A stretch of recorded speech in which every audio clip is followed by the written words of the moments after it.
স্টাদিও মেট্রোপলিটানোতে অ্যাটলেটিকোর কাছে Copa del রেতের 4-0 গোলের বিধ্বস্ত হওয়ার পর কাতালানদের নেক্সট মিশন এবার জিরোনা, সেটা তাদেরই মাঠে। তারপর চিরপ্রতিদ্বন্দ্বী রিয়ালও লা লিগায় আছে দারুণ ছন্দে। নিজেদের শেষ ম্যাচে রিয়াল সোসিয়েদাদকে 4-1 গোলে বিধ্বস্ত করে এক ম্যাচ বেশি খেলে লস ব্ল্যাঙ্কোরা এখন টেবিল টপার।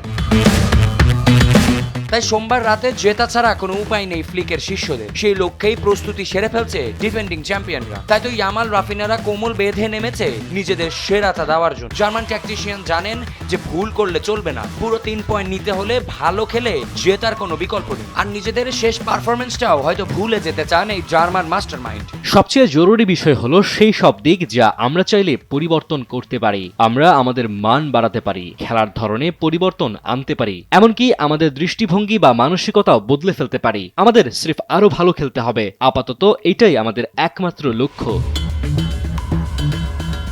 এমন কিছু বিষয় থাকে যা চাইলেই বদলে ফেলা যায় না, তবে আমার কাছে সবচেয়ে বড় সত্য হলো আমরা সবাই রক্তে মাংসের মানুষ।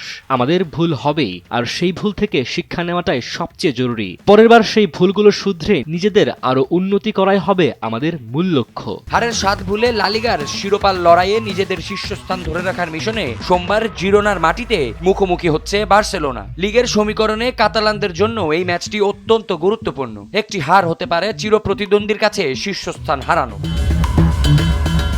আমি আজিজ ইহতেসাম, সময়ের আলো।